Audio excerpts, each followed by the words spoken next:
Olá, bom dia! Estamos no ar com mais uma edição do Viva Bem. E a gente vai ficar juntinho até às 7 da manhã com o melhor conteúdo sobre qualidade de vida para você. Porque o nosso desejo é que você viva bem sempre. Veja agora os destaques do programa de hoje.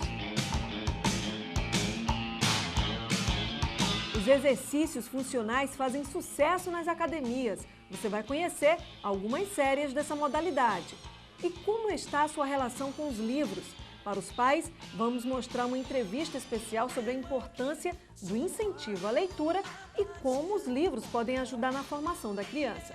Não saia daí porque o Viva Bem está só começando.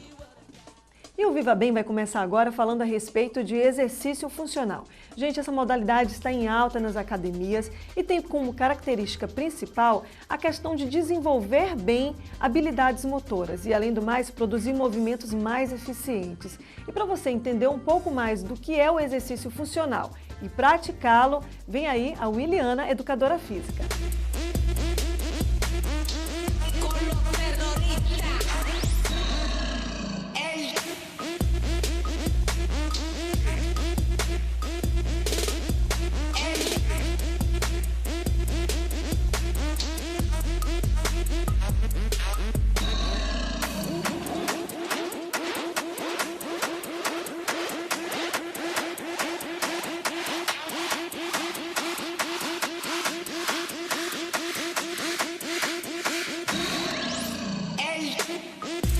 Bom dia!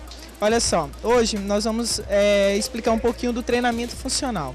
O treinamento funcional é uma atividade física onde a gente envolve várias valências, como força, equilíbrio, coordenação, agilidade, estabilidade e mobilidade das articulações, né? Nesse leque do treinamento funcional a gente possui inúmeras variações de exercícios, né? Qual é o objetivo principal? Fortalecer abdômen, paravertebrais, que são a musculatura que envolve as vértebras, né? Que estão entre uma vértebra e outra, e a musculatura do glúteo, que é responsável pela estabilidade do nosso tronco.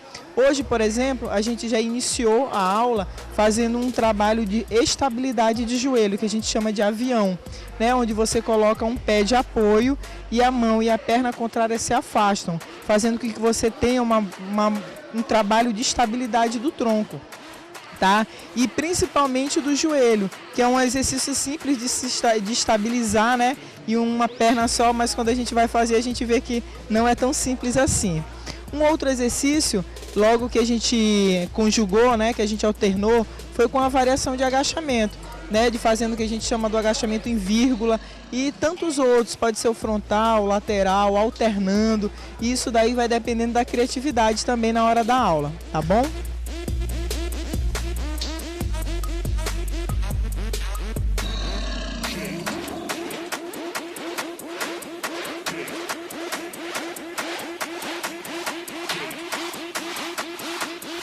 Bem, logo em seguida, a gente ainda trabalhou a mobilidade do tornozelo, fazendo a movimentação de um apoio, né, na outra pessoa. Essa estabilidade pode ser feita também apoiando na parede, tá? E fazendo a movimentação da outra perna em pêndulo, trabalhando principalmente a estabilidade, a mobilidade, do pé que está no chão.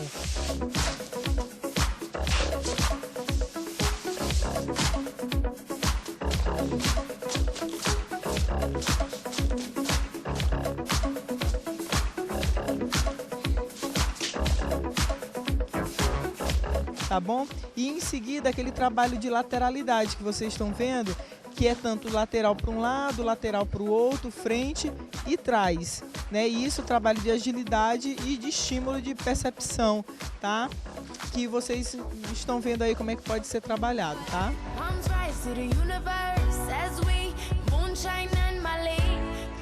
A próxima sequência ainda pode fazer com equipamentos, né? Que a gente também tem um leque de opções, como por exemplo a mini band, que é essa liga colorida que a gente pode colocar na altura dos joelhos e também na altura dos tornozelos, como foi feito nos exercícios.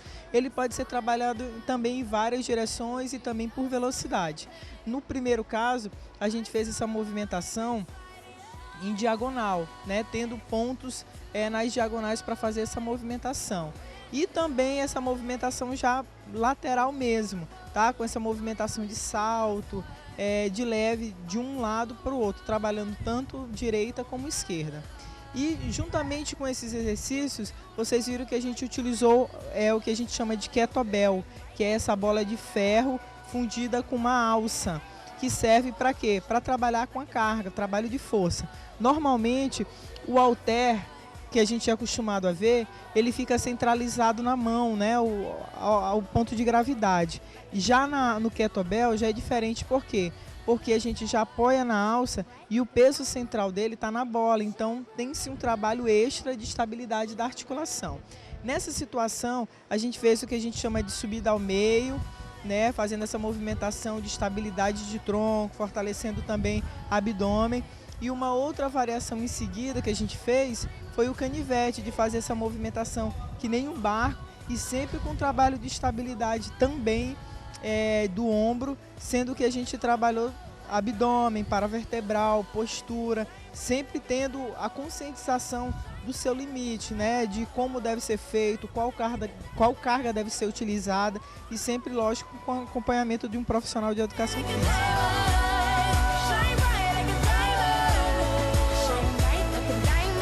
Hoje vocês conheceram um pouco do que é o treinamento funcional, né? Um exercício que trabalha a funcionalidade do corpo com exercícios do dia a dia, como o levantar, o empurrar, o puxar, tá?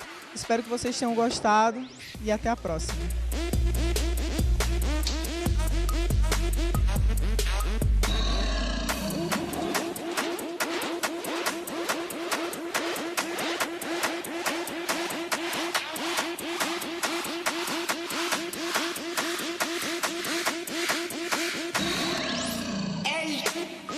Bom, gente, no próximo bloco nós vamos mudar de assunto. Vocês sabiam que o brasileiro lê em média 3 a 4 livros por ano, enquanto o canadense lê 12 livros por ano? Pois é, uma média bem diferente, né? E para os pais, vamos falar a respeito da importância do incentivo à leitura para as crianças. Não saia daí que a gente volta já já.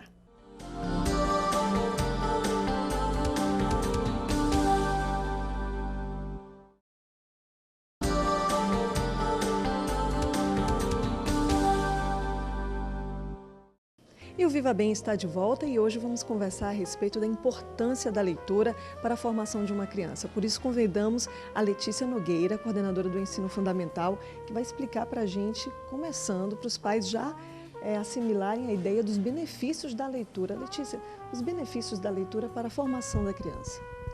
A leitura ela traz inúmeros benefícios, né? Ela amplia o vocabulário dessa criança, ela desperta a imaginação dessa criança, ela vai contribuir para o raciocínio lógico, vai contribuir para que essa criança possa fazer inferências em todos os aspectos da vida dela e vai trazer também para essa criança o despertar para o prazer da leitura.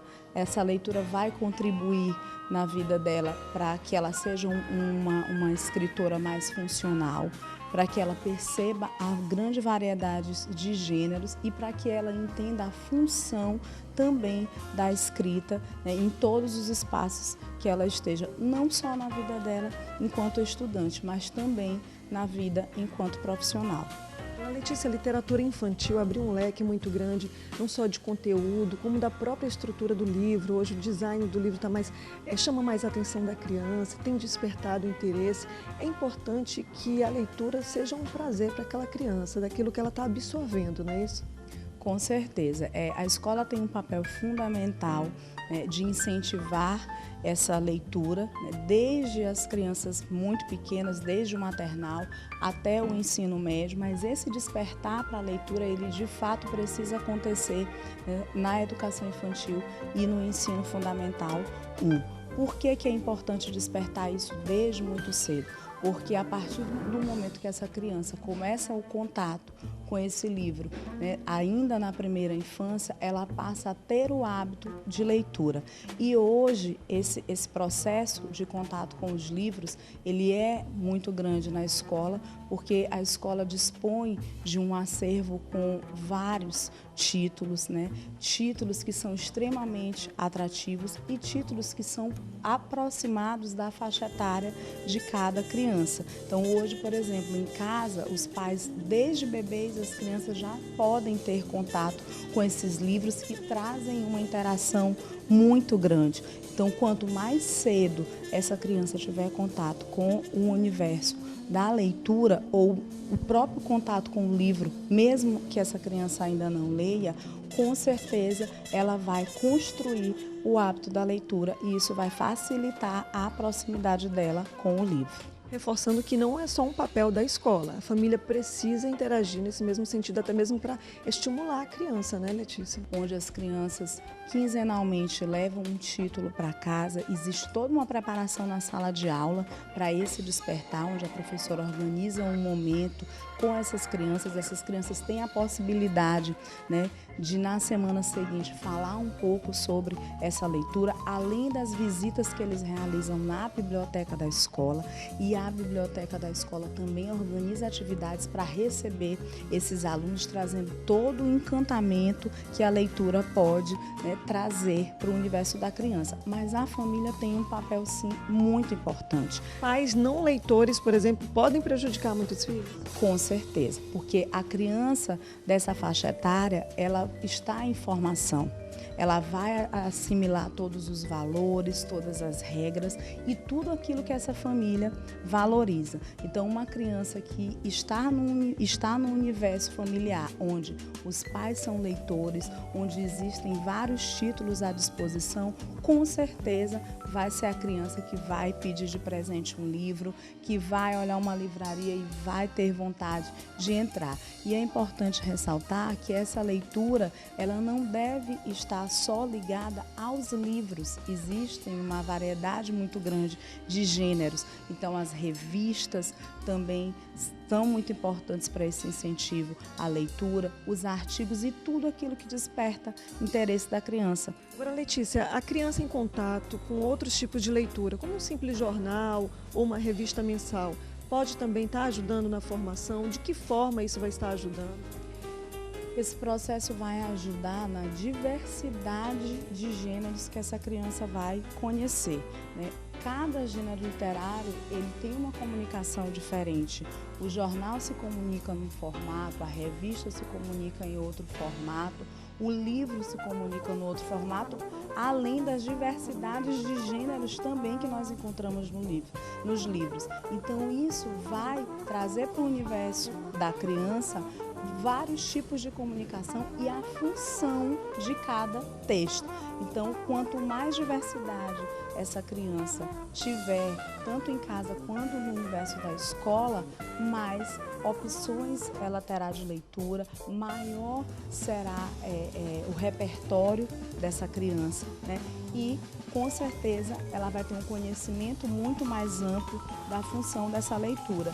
Na escola, nós trabalhamos quinzenalmente com o jornal. A escola tem um projeto, além de se trabalhar com livros paradidáticos, cada um com foco em um gênero específico, eles têm a oportunidade de quinzenalmente receberem um jornal que é escrito para crianças, que traz assuntos com uma linguagem muito próxima do universo infantil, para que eles possam fazer análise das notícias que estão no mundo, mas com foco para ele. Com certeza esse aluno, no futuro, terá muito mais prazer em fazer a leitura de um jornal e, principalmente, ele vai conseguir entender por que aquela estrutura está sendo comunicada daquela forma, né, com aquele tipo de linguagem. Agora, qual seria a faixa etária ideal? Você falou numa questão interessante, que é o envolvimento da criança com determinados gêneros de leitura, até mesmo para ele ter essa noção do que é notícia verdadeira, verídica, daquele mundo de literatura que trata mais de ficção ou não, ou de um romance. Qual seria a faixa etária de realmente a criança se envolver com esses vários tipos de gênero, Letícia, até mesmo para não criar nenhum conflito de ideia ou conflito de formação? O ideal é oferecer para a criança aquilo que é próprio da faixa etária. Então, as crianças que são muito pequenas, hoje existe uma grande variedade de títulos inclusive para crianças que ainda não são leitoras, com livros que trazem todo um processo de interação. À medida que essa criança cresce, ela vai adquirindo, ela vai sendo exposta exposta a novos tipos de gêneros, como as revistas, como as publicações de contos de fada, como as narrativas, né, as fábulas. Então, à medida que essa criança cresce, o adulto precisa estar inserindo outros contextos. Na escola, nós temos um trabalho voltado para os gêneros textuais, onde desde a educação infantil até o ensino médio, existe um mapeamento dos gêneros que são mais adequados para cada faixa etária. Então, em casa, por exemplo, uma boa dica é trabalhar com títulos que essa criança já tem uma familiaridade, até mesmo pegando um pouquinho do trabalho que é desenvolvido pela escola. Então, se trabalha com contos de fada na escola, adquirir livros que falem sobre contos de fadas. Se o trabalho está sendo desenvolvido com narrativas, adquirir títulos que estejam trabalhando com narrativa. E, na dúvida, oferecer sempre aquilo que dê prazer para essa criança, porque a criança que é leitora, ela também tem um senso crítico muito grande. Então, ela não obrigatoriamente vai gostar de tudo que vai ser oferecido. Ela passa também a ter um senso crítico e nem toda leitura vai agradar aquilo que ela está habituada ou aquilo que de fato desperta mais o interesse dela. Bom, Letícia, a gente vai fazer um breve intervalo, depois a gente vai voltar falando a respeito como a tecnologia pode ajudar ou não nessa formação, nessa estimular a leitura ou não, e também vamos aprofundar algumas dicas de como você incentivar melhor o seu filho à prática da leitura. Não saia daí que a gente volta já já.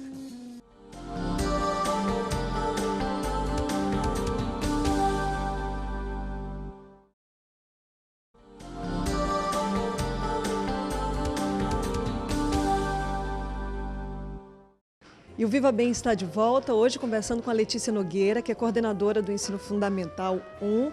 E estamos conversando a respeito da importância da leitura, né, Letícia, para a formação de uma criança. Agora eu quero tocar num assunto que está muito em alta, que é a questão da tecnologia. Como é que isso pode atrapalhar ou até mesmo ajudar na formação da criança, incentivando a criança até mesmo a prática da leitura? Isso pode prejudicar a tecnologia? Olha, a tecnologia hoje ela não pode mais ser vista como prejudicial. Ela precisa ter um uso adequado. As crianças hoje são as crianças da era digital. Então, a vida hoje está sobre um simples toque. Basta um toque, né, para as coisas se transformarem. Então, essa tecnologia ela tem que ser utilizada a favor desse processo de leitura, do processo de aprendizagem. Então, hoje, algumas escolas já dispõem, por exemplo, da lousa digital, do uso do iPad, e isso tudo precisa agregar. E para agregar, precisa ser bem utilizado. O iPad, por exemplo, é um recurso em que os pais podem oferecer vários tipos de leituras, com interatividade, que vai despertar com certeza o interesse dessa criança. Talvez essa criança até que não tenha interesse na leitura do livro físico, busque esse interesse através da interatividade dos recursos tecnológicos. Então, eles precisam ser utilizados a favor. Claro que o uso desses equipamentos precisa ser feito sempre sob a supervisão do adulto, porque eles podem oferecer, sim, riscos a essa criança. Mas, se bem utilizados, se utilizados a favor da aprendizagem, do desenvolvimento da leitura, eles com certeza podem contribuir muito para esse universo leitor. Então, mais uma vez, cabe aos pais, principalmente, estarem regrando esse tipo de uso dos iPads, iPhones, do próprio computador em si, né, Letícia? Precisa ter essa disciplina, principalmente os pais, né?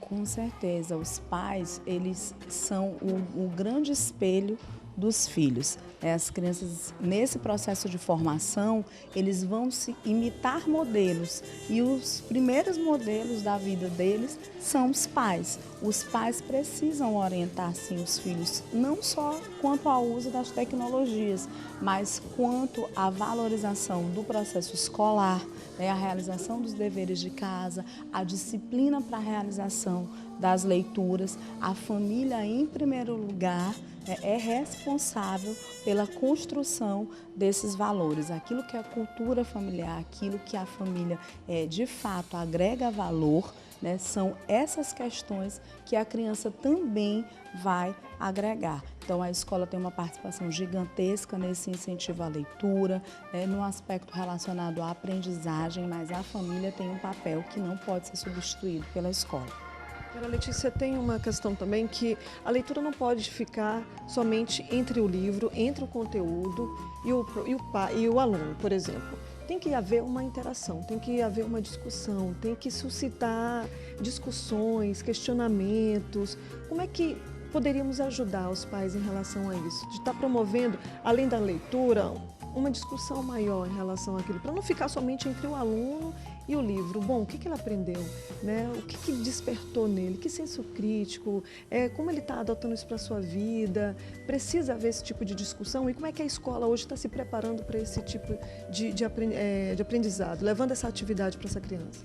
Essa discussão ela é necessária. Não basta fazer um investimento em atividades voltadas à leitura se você não verificar se aquela leitura ela está fazendo alguma diferença na vida dessa criança. Então, na escola, por exemplo, eles levam os livros para casa e na semana seguinte a professora organiza um momento para que essa criança possa comentar sobre a leitura que foi realizada em casa. Falar um pouco sobre os personagens, as personagens que estavam nessa história, falar um pouco sobre o contexto da história, né, que foi lida e, de certa forma, divulgar aquele livro ou não. Porque essa leitura ela também vai trazer um senso crítico, né? Existem vários perfis de leitores, cada leitor gosta, né? Tem mais interesse por determinados títulos, de determinados gêneros, e essa leitura que é feita e compartilhada, ela vai servir não só de incentivo para as outras crianças, mas também de termômetro. Obrigada, Letícia. E o Viva Bem vai ficando por aqui. Um grande abraço a todos, um ótimo dia e a gente volta amanhã a partir das 6h30 da manhã. Grande abraço.